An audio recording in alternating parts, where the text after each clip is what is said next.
နားဆင်သူမိတ်ဆွေများအားလုံးပဲမင်္ဂလာပါခင်ဗျာမိတ်ဆွေတို့အတွက်ဒီတစ်ခါတင်ဆက်ပေးမှာကတော့ထောင်မူကြီးတိမ်ဝင်းရေးသားထားတဲ့လူဝင်စားဆိုတဲ့စိတ်ဝင်စားပွဲဝိတ္ထုလေးရဲ့အပိုင်း1ပဲဖြစ်ပါတယ်ခင်ဗျာကျွန်တော်အင်းစင်ထောင်တွင်တာဝန်ထမ်းဆောင်နေရမှာ1984ခုနှစ်တွင်ကော့တောင်စီယုံဆိုင်ကင်းစက္ကန့်သို့ပြောင်းရွှေ့တာဝန်ထမ်းဆောင်ရတဲ့ပထမပါဆယ်ပါညန်းစက္ကန့်တွင်ထောက်ဌာနတာဝန်ခံဖြင့်စက္ကန့်တာဝန်ခံထောင်ပိုင်ဦးရင်မောင်၏လက်အောက်တွင်ထောက်ဂိုတောင်တာဝန်ခံတက်ကြက်ကြီးတက်ကြက်ဦးကလာနှင့်တက်တာတဲဦးတို့ရှိကြတယ်ထောက်ဌာန၌ဟီနိုတီကားတစ်စီးဟီနိုရိန်ဂျာကားတစ်စီးနှင့်ဇွဲလက်ထွန်ဆက်ကြီးတစ်စီးရှိတယ်ထို့ကြောင့်မော်တော်ယာဉ်နှင့်စီဂိုတောင်ကိုလည်းကပ်ရတယ်ကားများမှာရိတ်ခါတဲရန်စီအုံမျိုးစေ့တဲရန်ရဲဘက်များကိုအပြောင်းရွှေ့တွင်အတုံးပြူရန်တွက်တာဖြစ်တယ်နေ့စဉ်အတုံးမပြူပေနေ့စဉ်သုံးသည့်ကလက်ထွန်ဆက်ကြီးပင်ဖြစ်တယ်လမ်းမှာမြေလမ်းတောင်စင်းတောင်သက်လမ်းများဖြစ်ကြ၍မိုးရွာသည့်နှင့်ကားများကိုသုံးမရတော့ပေလမ်းကချော့တယ်ထွန်ဆက်ကြီးကတော့နွေနွေမိုးမိုးဆောင်းဆောင်းအတုံးတဲ့တယ်ဥဒုသုံးပါခန့်တယ်လို့ပြောရမယ်ထွန်ဆက်ကြီးကိုလည်းနောက်တွဲရင်တက်ဆင်၍မိုးရွာသည့်၌အတုံးမပြုတ်နိုင်ပေထို့ကြောင့်ထွန်ဆက်ကြီးကိုလူမများစီးလို့ရနိုင်ရန်ပစ္စည်းတင်နိုင်ရန်နောက်ဘိန်နှစ်ဘိန်းကြားတွင်တန်းရ၍ပြင်ကာထားတယ်ထွန်ဆက်ဆရာကတော့ဂမ်မီရတွတ်ကြီးဖြစ်တယ်ပွင့်လျရာသည့်၌ဟီနိုကားကြီးများကိုလည်းမောင်းသည်အခြားကာလများ၌ထွန်ဆက်ကြီးကိုသာမောင်းတော့တယ်ထွန်ဆက်ကြီးကသူ့အတွက်ရာသီမရွေးဝင်ငွေရှာပေးသောကြောင့်လည်းဖြစ်ပေတယ်ဂမ်မီရတွတ်ကြီးဟုအမည်ပေးရသည်ကတော့တွတ်ကြီးတွင်ထူးခြားမှုရှိတယ်အရက်ဆိုလည်းတောက်တယ်ပယောကလည်းကုတယ်လူမှုဝန်ထမ်းလုပ်ငန်းလည်းလုပ်တယ်ထွန်ဆက်ကြီး၃ချိန်မှောက်တော့လဲတွတ်ကြီးဘာမှမဖြစ်လိုက်ပါလာသည်ဒီခရီးသည်များသာဆေးရုံပို့ရတယ်သူတွင်ဆောက်နေတဲ့အဆောက်ရှိသည်ဟုတွတ်ကြီးကအမြဲတမ်းကြွတတ်တယ်ကျွန်ုပ်ကိုယ်တိုင်လည်းစက္ကန်းကိုရောက်ခါစားကကော့တောင်တို့ရုံးကိစ္စနှင့်ရိတ်ခါဝယ်ဆင်းရနိုင်တွတ်ကြီးထွန်ဆက်ကိုပင်အားကိုရတယ်ကျွန်ုပ်တူတယ်တော့မဟုတ်ကော့တောင်ဆင်းတင်နဲ့ဈေးဆိုင်ဖွင့်တာတော့တွတ်ကြီးမိမအပြင်အခြားဝန်ထမ်းများလည်းဈေးဝင်ရန်လိုက်ပါကြတယ်ထို့ကြောင့်ပင်ထွန်ဆက်ပေါ်၌လူကအပြေထွန်ဆက်ကြီး၃ကြိမ်မှောက်ဖူးတော့လဲတွတ်ကြီးကတက်တိတော့အကောင်းသည်ထွန်ဆက်ကြီးကိုကင်တွယ်ရမှာထွန်ဆက်ကြီးကိုကျင်လည်စွာဆက်လက်မောင်းတော့ပင်ကျွန်ုပ်ထောက်ဌာန၌တလခန့်ကပ်ပြီးနောက်အခြေကျ၍အားကျိန်ရလာတယ်စက္ကန့်တွင်ကရင်လူမျိုးရဲဘက်မုတ်ဆိုတင်မောင်ဆိုတာရှိတယ်သူက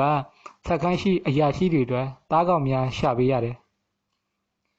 လက်နက်ကင်ဆောင်ခွင့်မရှိ၍ဂိုင်းထောင်ပြီးကြက်ငှက်ဝက်ခြေတို့ကိုဖမ်းဆီးပေးခြင်းဖြစ်တယ်ရိတ်ခါကိုတောင်ထဲ၌မုတ်ဆိုတင်မောင်နေငိုင်းထောင်၍ပြစ်ခတ်ရရှိထားသောခြေတရေဝဝွန်တရေကျက်တင်းတဲ့တရေများရှိတယ်သူကလည်းနေ့စဉ်ရှာရသူဖြစ်၍သားကောင်များကိုရှာမရလျင်ကြက်ငှက်ကိုလေးဝါးနဲ့ပြစ်လာတယ်နောက်ဆုံးဘာမှရှာမရရင်ဇရစ်ရိုးချိုးပြီးငါးဖမ်းပြီးပြန်လာတတ်တယ်တနေ့မနက်ကျွန်ုပ်ထောင်မှုဦးမြင့်ဦးနဲ့ထောင်မှု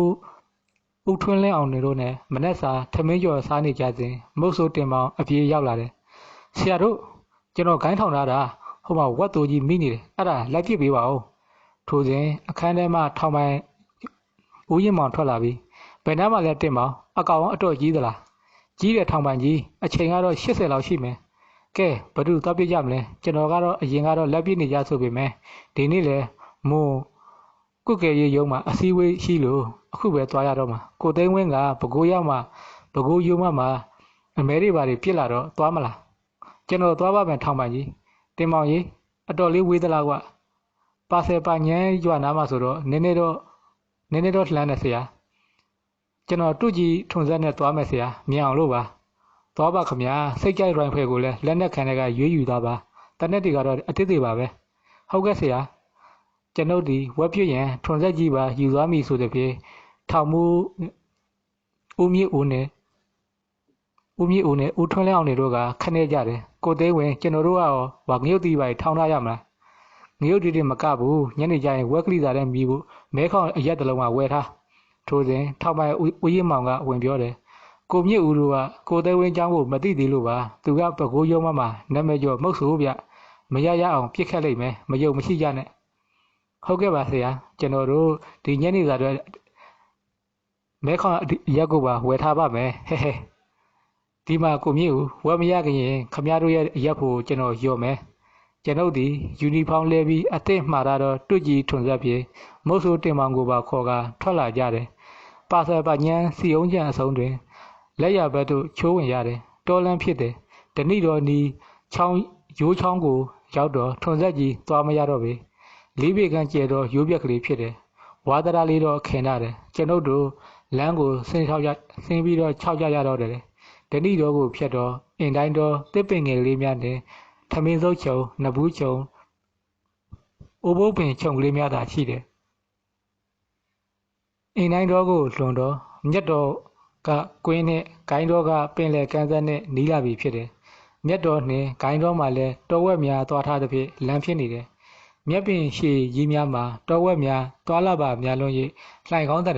အဝိုင်းအပေါက်ကြီးများဖြစ်နေတယ်။ရှေ့ဘက်၌ဓနိတော်အနီး၌ညောင်ပင်ကြီးတစ်ပင်ရှိတယ်။တင်းမောင်ကြီးဘယ်နားမှာလဲကွာရှေ့ကဓနိတော်သက်မှာပါဆရာကျွန်ုပ်သည်မုတ်ဆိုးတင်မောင်နှင့်တွေ့ကြည်အားလုံခြုံရာ၌ထားခဲ့ပြီးတဦးတည်းရှေ့ကိုတက်ခဲ့တယ်။ညောင်ပင်ကြီးရဲ့အောက်ကိုရောက်သည့်နှင့်တော်ဝက်သိုးကြီးမှာလူနှန်းကိုရသည်ထင်တယ်။အတင်းရုန်းကန်နေတယ်။သို့မှသာကျွန်ုပ်သတိပြုမိခဲ့တယ်။ကျွန်ုပ်ကတော်ဝက်သိုးကြီးလေတင်အပေါ်၌ကျနေတယ်။ထိုစဉ်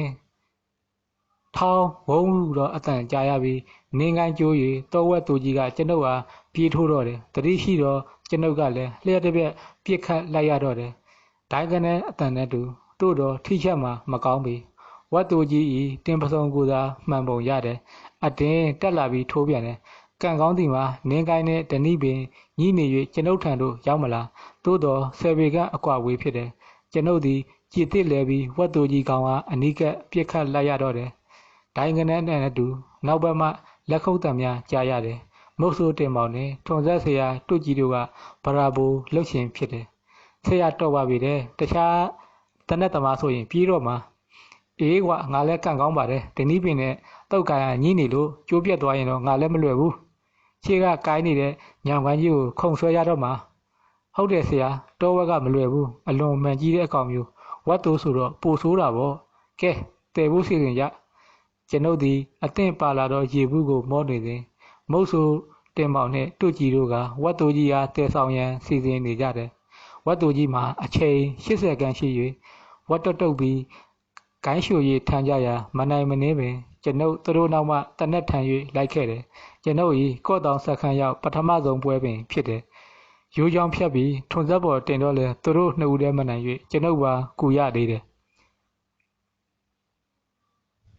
ဆက်ခန်းတို့ကျွန်ုပ်တို့အောင်ပွဲခံပြီးပြန်လာကြတယ်ထောင်မှုဦးမြင့်ဦးနဲ့ဦးထွန်းလဲအောင်လင်တို့ကလည်းဂတိအတိုင်းပင်မဲခေါင်အရက်ပလင်ကြီးတစ်လုံးကိုဝယ်ထားတယ်ကိုဆရာကအပြောနဲ့လှုပ်တော့ညီးပါပြီတဲ့ကျွန်တော်တို့ကလည်းဂရိတိုင်းပဲအဆင်သင့်ပါဗျာငရုတ်တီလည်းထောင်ထားတယ်အရက်ပလင်လည်းဝယ်ထားတယ်ဦးမြင့်ဦးကပြောလာတယ်ဒါနဲ့ထောင်ပိုင်ရောအစည်းဝေးသွားပြီလားသွားပါပြီဗျာသူကခမရလက်ကိုယုံလို့အရက်ပလင်ဝယ်ဖို့ပတ်စံထုတ်ပြီးသွားတာဒါဆိုရင်လည်းစောစောစီးစီးချရတာပေါ့ဗျာအဲ့ဒီအတိုင်းပါပဲထောင်ပိုင်ကြီးခမရကိုကွန်ပျူတာအနေနဲ့ဦးသေးဝင်းပြန်လာရင်ပင်ပန်းလာမှာစောစောစီးစီးအခန့်လိုက်လို့ပြောသွားပါဗျာဆရာစိတ်တန်ကြသုံးဆောင်တော်မူပါခမရတို့ကရောဟဲပါရမှာပေါ့ဗျဒီလိုပွဲမျိုးကရှားတယ်လေမုတ်ဆိုးတင်မောင်မှာကျွမ်းကျင်စွာဖြင့်တော်ဝက်ကြီးဤတိုးအောင်ကြီးအားဝိုက်၍လှီးနေတယ်ဦးမြင့်ဦးတင်မောင်ကြီးငါတို့အဲ့ဒါကြီးကိုမစားဘူးနော်စားဖို့မဟုတ်ပါဘူးဆရာရဲ့ပယ်ထုတ်ပြစ်တာပါဒါကြီးကိုထုတ်မပြပြရင်နိုင်ဝက်ကြော်တာနဲ့တကောင်လုံးတိုးနဲ့နန်သွားရောစားလို့မကောင်းတော့ဘူး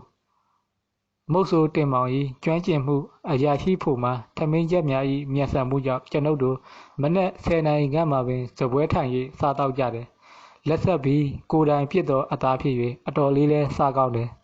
စားဦးပါဦးစားပင်ပေါ်၍ထင်တယ်တော်ဝက်ကြီးမှာအစီကတ်နေတယ်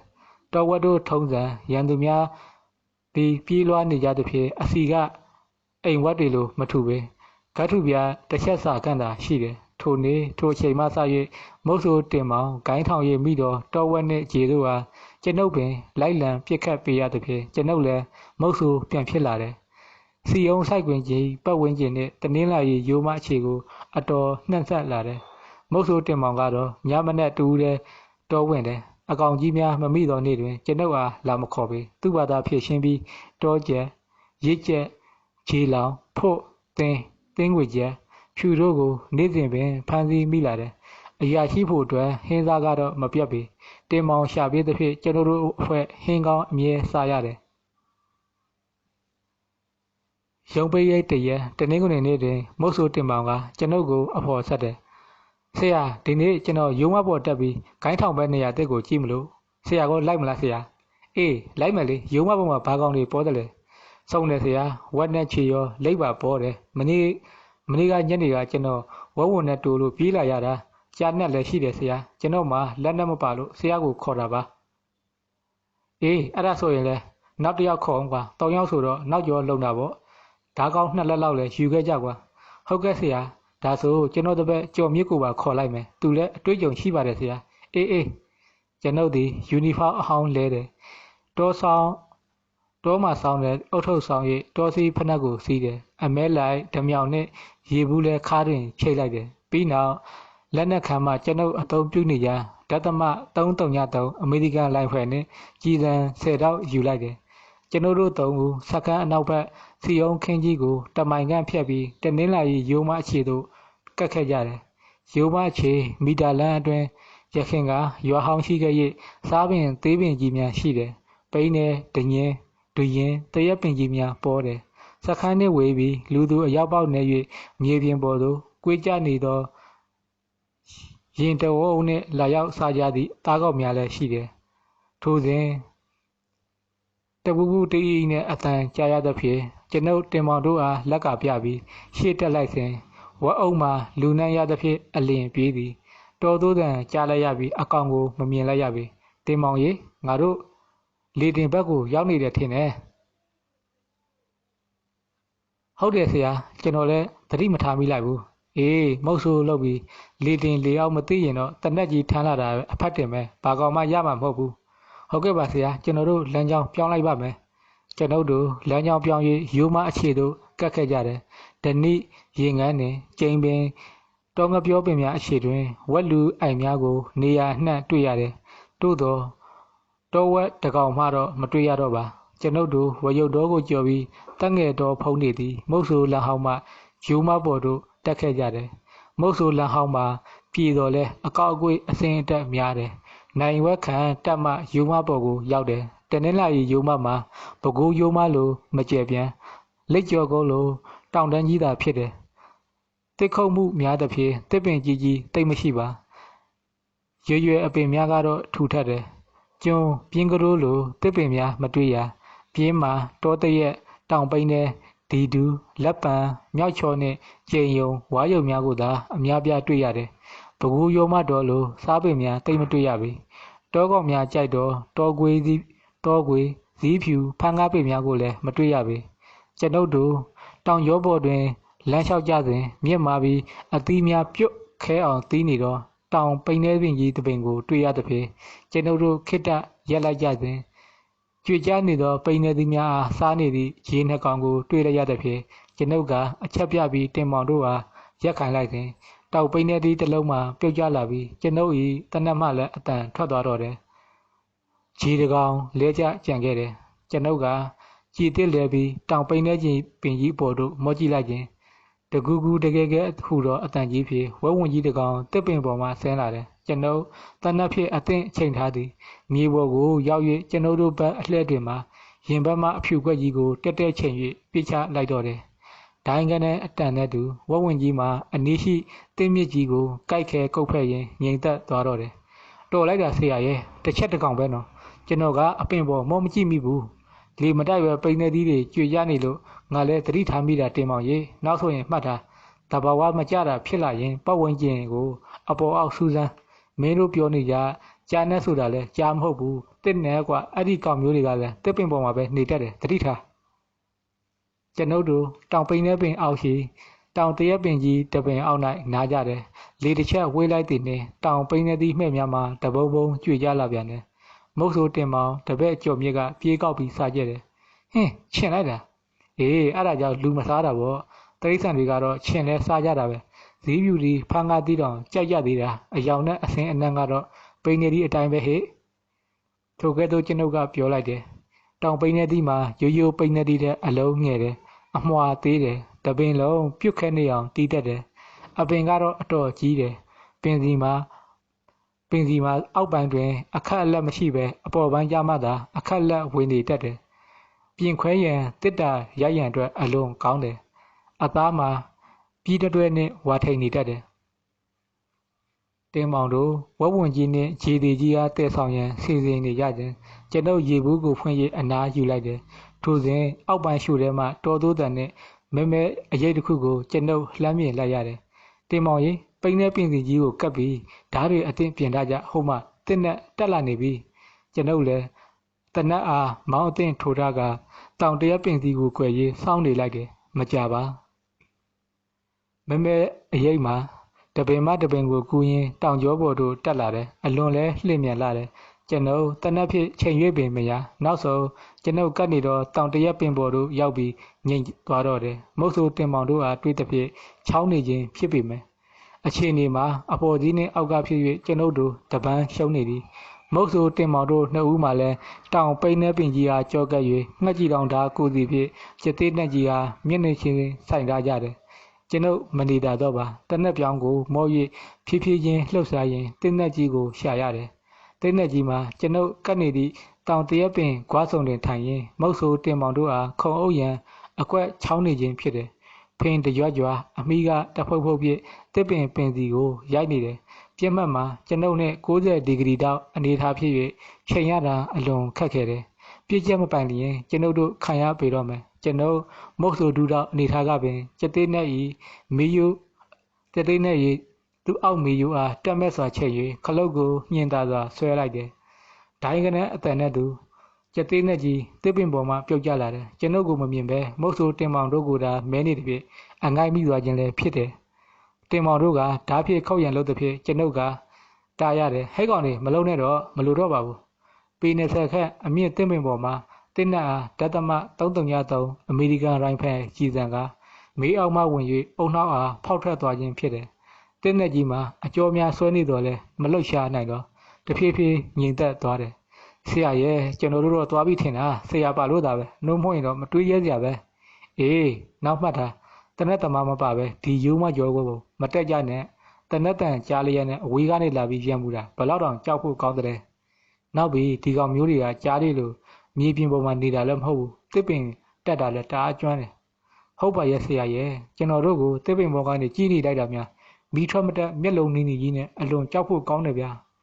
အေးဘာပဲဖြစ်ဖြစ်ထူးဆန်းတာကတော့ငါတို့တွေအန်ဒီရဲ့ကင်းပြီးတက်နေရတယ်3កောင်ကိုရတာပဲဘကူယုံမတော်တော့တော့မရှုပ်ပေမဲ့တနင်းလိုက်ယုံမတော်ကလည်း3កောင်တော့အများသားပဲနော်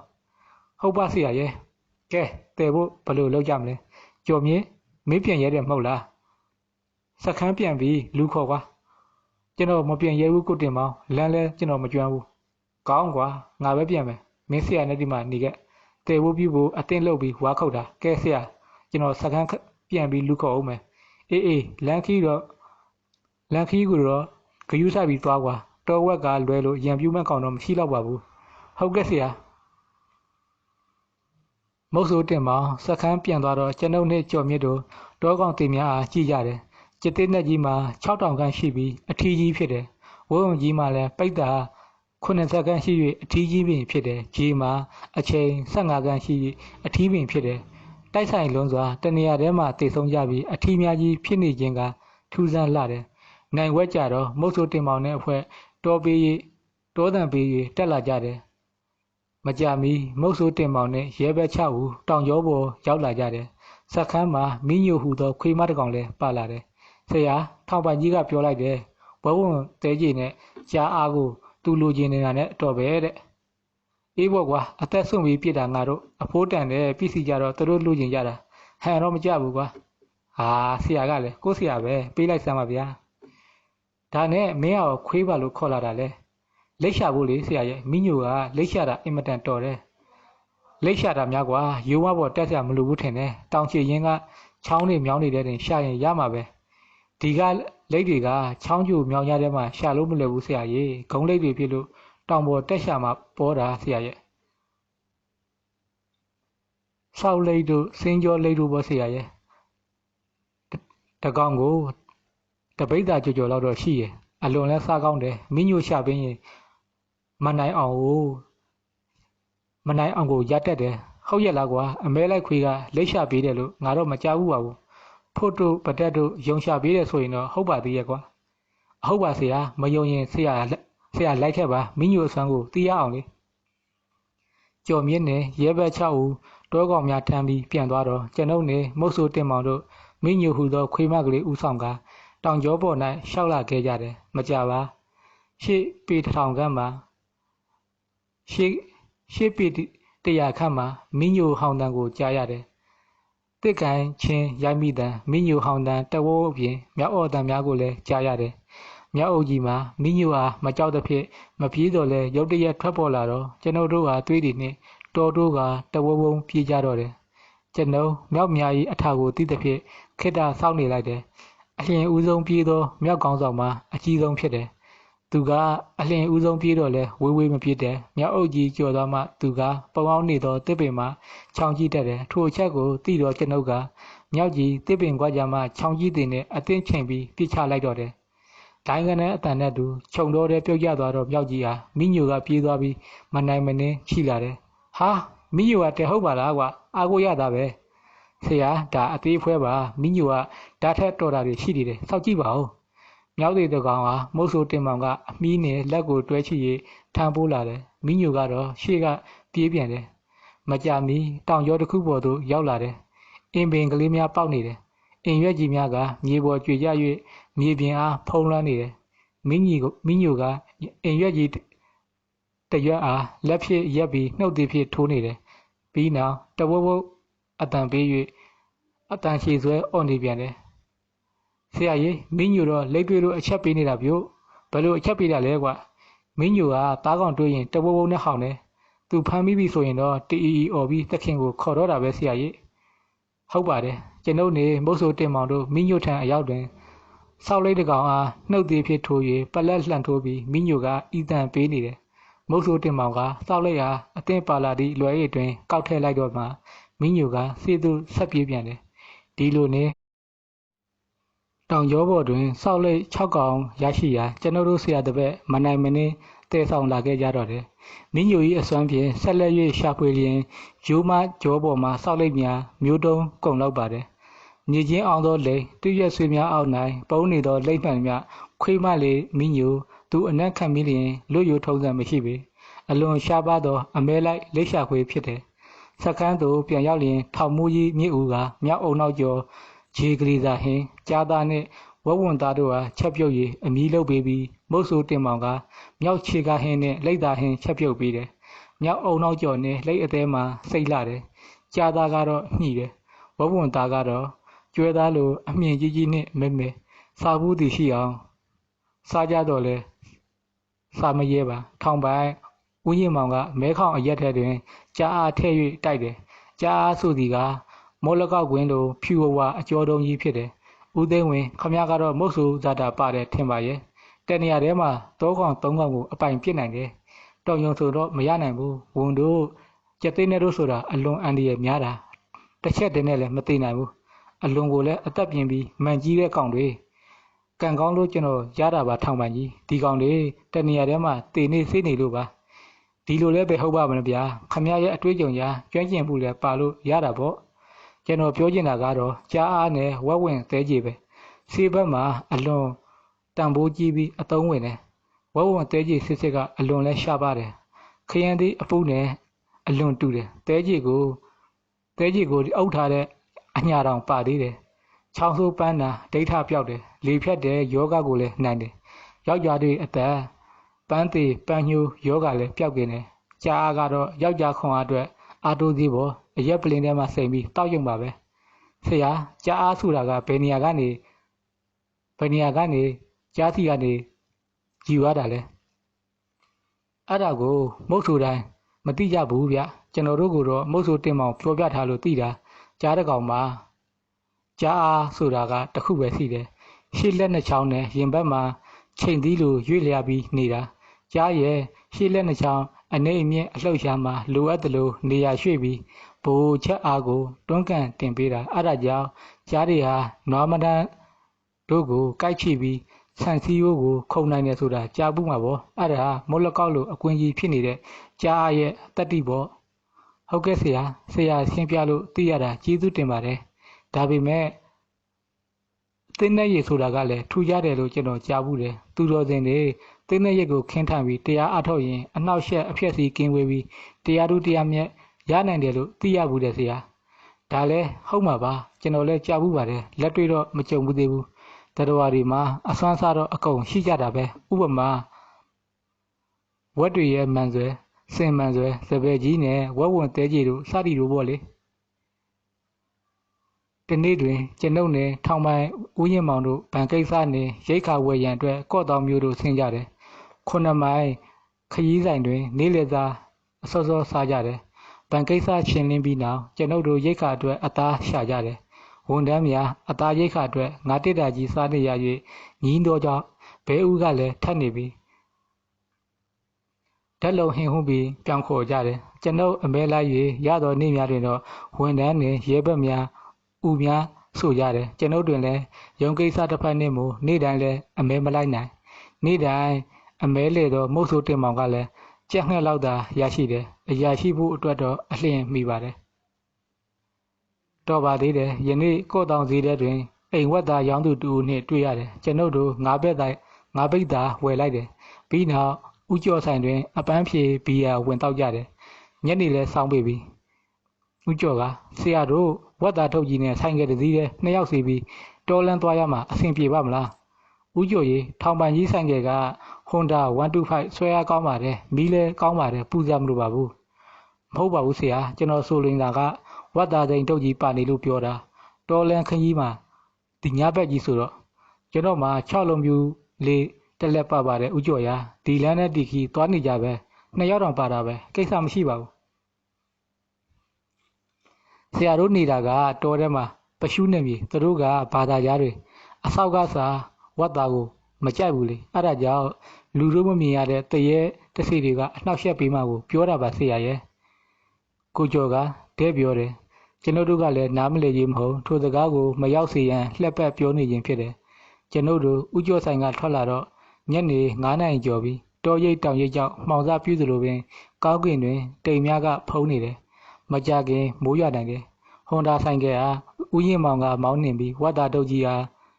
အလဲတွင်ထား၍ကျွန်ုပ်ကနောက်အစွန်ကစီးရမျိုးစုံထက်၍တုံတက်ကွေးဟာလူမီးနောင်ဆိုင်ကကလေးတာတဲ့ကိုသိန်းဝင်းရေဘိန်းလေးများနေသလားမသိဘူးစိမှာကျွန်တော်တို့ဆိုင်ကခဏရက်ပြီးတော့စစ်စီကြည့်တာပေါ့ကျွန်ုပ်တို့ဆိုင်ကအားရက်ပြီးအသေးစိတ်စစ်စေတယ်ဘိန်းလဲလေမလျော့ပါဆက်လဲကောင်းတယ်ကျွန်ုပ်တို့ပြန်ထွက်ခဲ့ကြတော့တခုခုတော့တခုပဲကိုသိန်းဝင်းရေတတိထားပြုတ်ကျွန်တော်တို့ဆိုင်ကအချင်းဦးစီးဌာနယာယီအရိပ်သာအနီးအရောက်တွင်ဖြစ်ဖြစ်မှန်မှန်စီးလာတော့ဆိုင်ကမှာဆက်လေးဖြစ်၍လဲတယ်ကျွန်ုပ်ကဝတ်သားတုတ်ကြီးနှင့်အတူဘေးထွက်ကြတယ်ဆရာဦးရင်မောင်ကဆိုင်ကယ်နဲ့အတူလဲတဲ့ဖြစ်အိတ်ဇောအလောင်ခံရတယ်ဆိုင်ကယ်မှာအင်ဂျင်ထိသွားဟန်ပြီးစက်ပြန်နှိုး၍မရတော့ပေခက်ဖြစ်ပြီးခကြီးက10မိုင်ကျော်တော်လန်ခကြီးကကြံ့နေသေးတယ်ကံကောင်းသည်ဟုဆိုရမည်ဖြစ်တယ်လူများဝိုင်းလာ၍ကြည်ကြရမှကျွန်ုပ်တို့နေကြသည့်ချမ်ဖလန်းကိုပြေးဆွဲနေတော့ကားဆရာများနဲ့ဆက်ပရတို့ရောက်ရှိလာကြပြီဟာဆရာထောင်ပန်ကြီးတို့ပါလားအတော်ပါပဲကျွန်တော်တို့လည်းကားပြတ်နေလို့ပြင်နေတာချမ်ဖန်းကိုလိုက်ခဲ့ကြပါအဆင်ပြေပါတယ်ကျေးဇူးပဲကိုကမတ်ရေဆိုင်ကယ်ကလဲပြီးအင်ဂျင်ပါပြတ်သွားဟန်တူတယ်အတော်ပါပဲဗျာကျွန်တော်တို့ဆိုင်ကယ်ကြီးအားကားပေါ်သို့တင်ကြတယ်ထို့စဉ်ကိုကမတ်က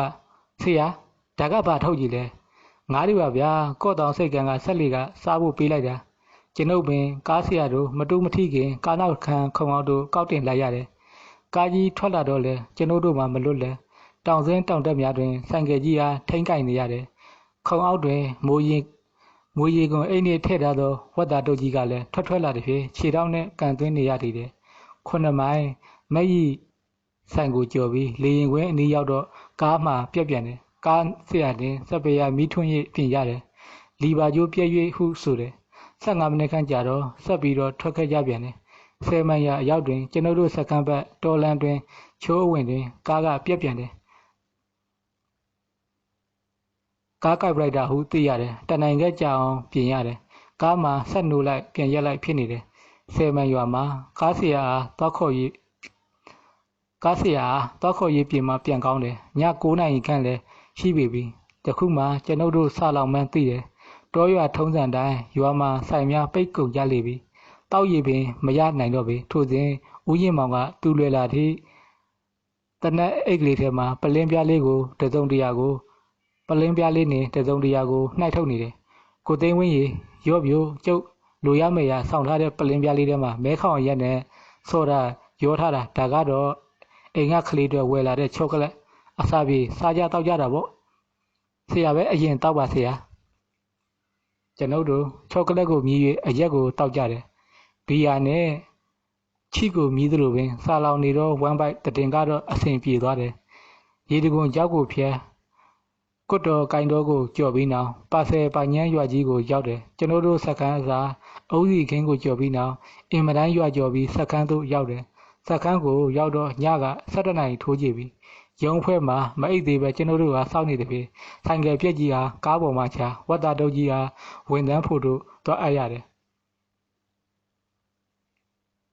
ကျွန်တော်တို့လည်းညစာစားအလော30စားရတော့တော်ပါသေးတယ်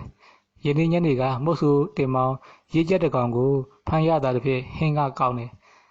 ဇယုရိုးကြော်နေပဲဟင်းလည်းပါသေးတယ်ဝတ်သားတုပ်နေတော်လန်ခီညဘက်ကြီးဓမ္မတက်တီကိုတော့ကျွန်ုပ်တို့ပြောရေးမဆုံးတော့ထောင်ပိုင်ကြီးကတော့မလုတ်ကောင်းတာလှုပ်သည်ဟုဆိုကထောင်ပိုင်ကြီးအားတစ်ဖက်ဖွဆူနေတယ်အရာရှိများယာရူးကြီးတွေမိမကြောက်လေဆိုသည်မှာမှန်ကန်ပြီဟုကျွန်ုပ်ယူဆမိတော့တယ်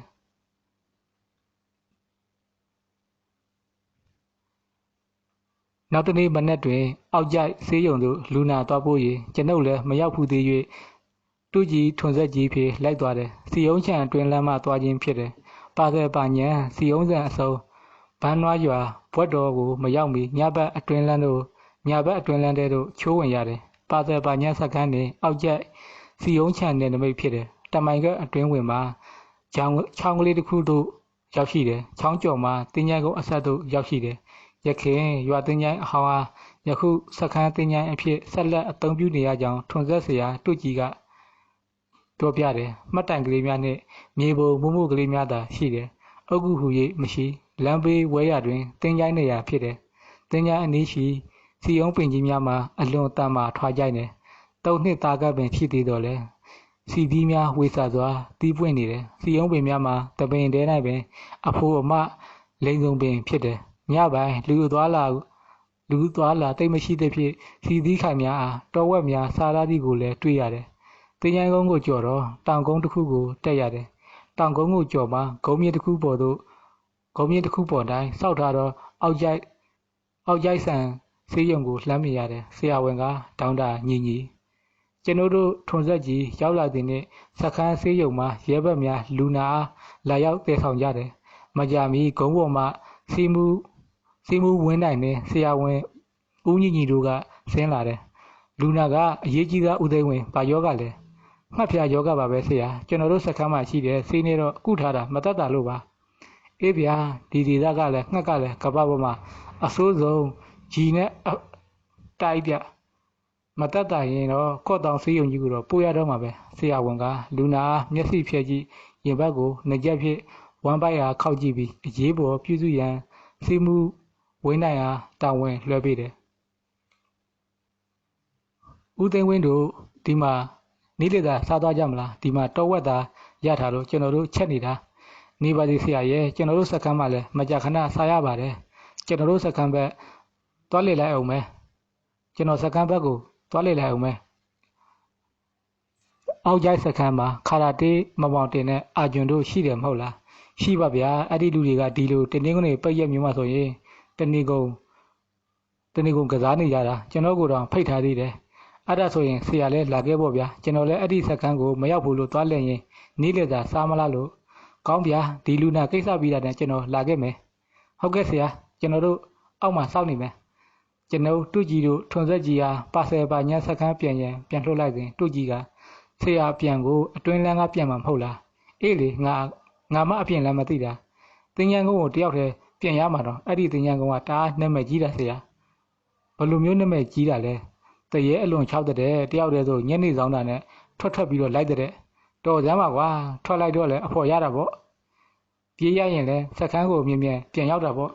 ဆရာပြောမကြည့်နဲ့နော်ကျွန်တော်အတီပြောနေတာထားစမ်းမှာတွေ့ကြည့်ရမင်းဆရာကမဟုတ်ဆိုပါတောကောင်ကိုတော့မကြောက်တာတရေလောက်တော့အပြော့ပေါ့ဗျာအခုဆရာမှာဗာလက်နဲ့ပါလို့လဲဗာလက်နဲ့မပါဘူးကျွန်ုပ်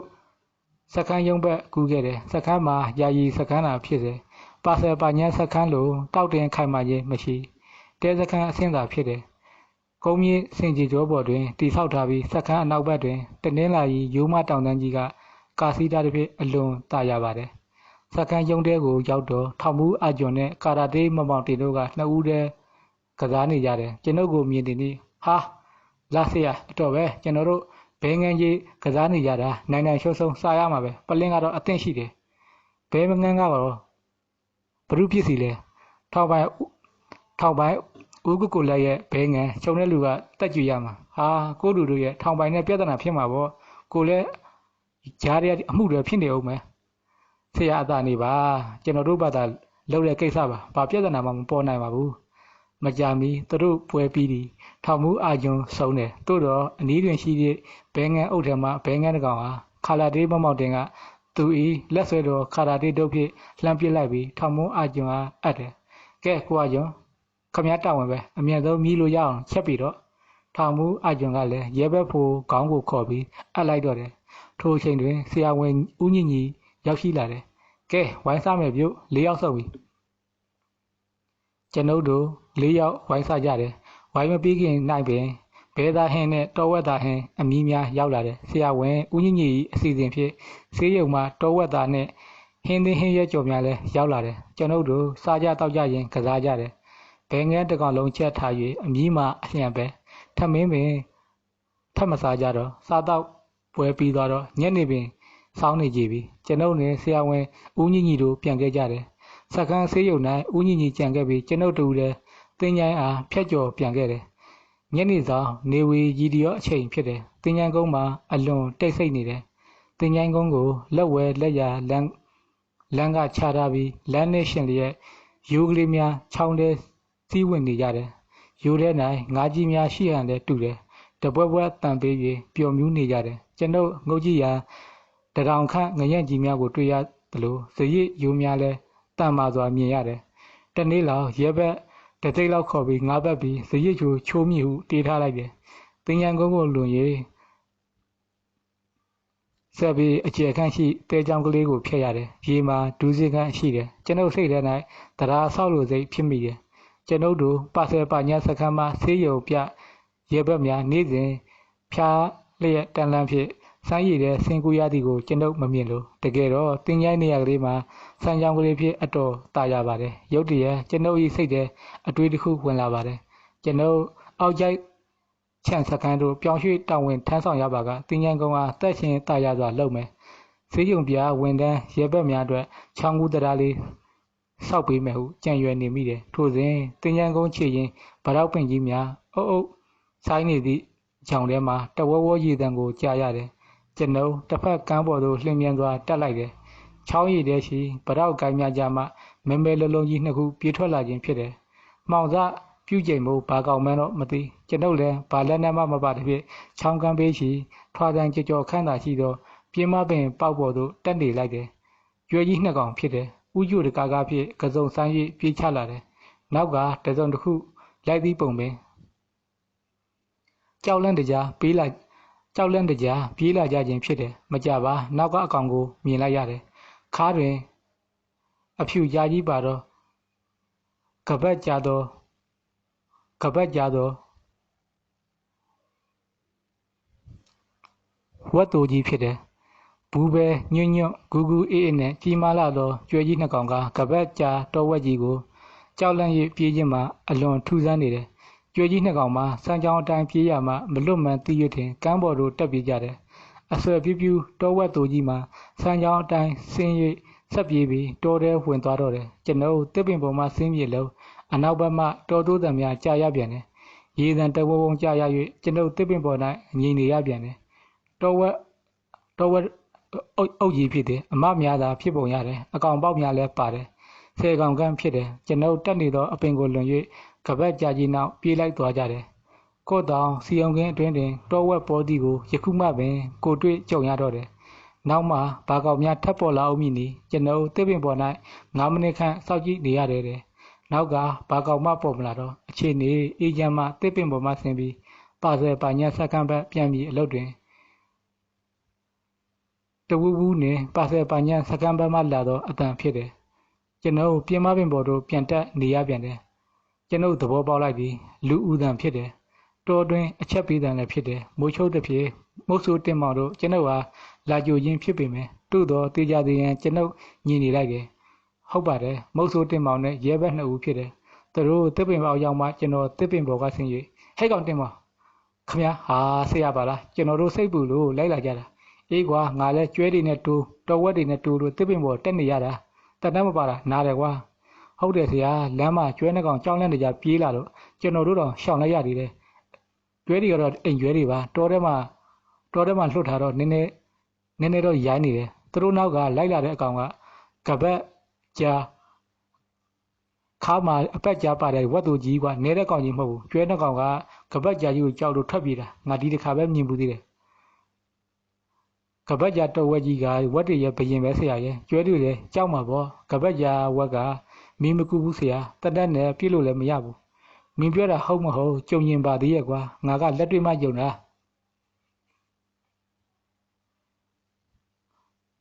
ချမ်ဖန်းလန်းနဲ့အတွင်းလမ်းစုံတောက်မှာဖန်ကားပင်တပင်တီးနေတယ်ဆရာကြွေကြတဲ့အသီးတွေလည်းအပင်ရောက်မှအများကြီးပဲကျွန်တော်လင်းထိုးပေးမယ်ဆရာမနက်ဖြန်ညစောက်ပြစ်ပြီတော့အေးကောင်းတာပေါ့ကွာကျွန်ုပ်တို့ပြန်ခဲ့ကြတယ်တင်ញံကုန်းကြီးမှာငိမ်သက်နေပြီးပရောက်ပင်ကြီးများမှာလေးအလာတွင်တရဝါကြီးတကောင်လိုရိန်ထိုးနေကြတယ်စမ်းချောင်းကလေးကတော့တည်တွင်စီးစင်းနေတယ်အတွင်းနဲ့အပြင်လန်းဆုံရောက်တော့မုတ်ဆိုးတင်မောင်ကပြတယ်ဆရာဒီအပင်ကြီးပဲလေးစင်ပင်နာထိုးကျင်တယ်လေဖန်ကားပေကြီးနဲ့မျက်နှာချင်းဆိုင်ဘက်သို့ကျွန်ုပ်ကြည့်လိုက်တယ်တောတန်းဘေးတွင်လက်ပံပင်နဲ့ကျုံးပင်ပေါက်များကိုတွေ့ရတယ်ဂိုင်းတက်များမှာဆဲပေအကျော်ခန့်သာရှိတယ်တင်မောင်ရေဒီလက်ပံပင်ဒီပေါ်မှာလင့်ထိုလို့ရမလားနှိပ်တော့နှိပ်တယ်ဆရာအပင်ကလည်းငယ်တယ်လေတိုက်ရင်နှွဲနေမှာထိုးမယ်ဆိုရင်တော့ထိုးရပါတယ်မျက်နှာချင်းဆိုင်ပြည့်ကွင်ကောင်းတယ်ကွနှိပ်တာကကိစ္စမရှိဘူးခိုက်အောင်သာလှုပ်လိုက်ဟုတ်ကဲ့ဆရာကျွန်ုပ်တို့စက္ကန့်ရောက်တော့မုတ်ဆိုးတင်မောင်ကယနေ့ဖြူတကောင်ကိုရထားတဲ့ဖြစ်ချက်နေတယ်ကျွန်ုပ်ရေမိုးချိုးပြီးနောက်ညစာစားကြတယ်ဖြူသားမှာဝတ်သားလိုပဲနူးညံ့ပြီးချိုတယ်အခောက်ကတော့ဝက်ခောက်တွေထက်ထူတယ်စူတောင်ရိုက်များလဲပါတယ်စားလို့တော့အလွန်ကောင်းတယ်မိတ်ဆွေတို့အတွက်ဒီတစ်ခါတင်ဆက်ပေးခဲ့တာကတော့ထောင်မူကြီးသိန်းဝင်းရေးသားထားတဲ့လူဝင်စားဆိုတဲ့စိတ်ဝင်စားပွဲဝတ္ထုလေးရဲ့အပိုင်း1ပဲဖြစ်ပါတယ်ခင်ဗျာနောက်တစ်ခေါက်မှာလည်းအပိုင်း2ကိုတင်ဆက်ပေးအောင်မှာမို့အပိုင်း2ကိုလည်းဆက်လက်အားပေးကြပါအောင်ခင်ဗျာမိတ်ဆွေများအားလုံးအဆအဆရရအရင်ထက်အဆင်ပြေကြပါစေခင်ဗျာ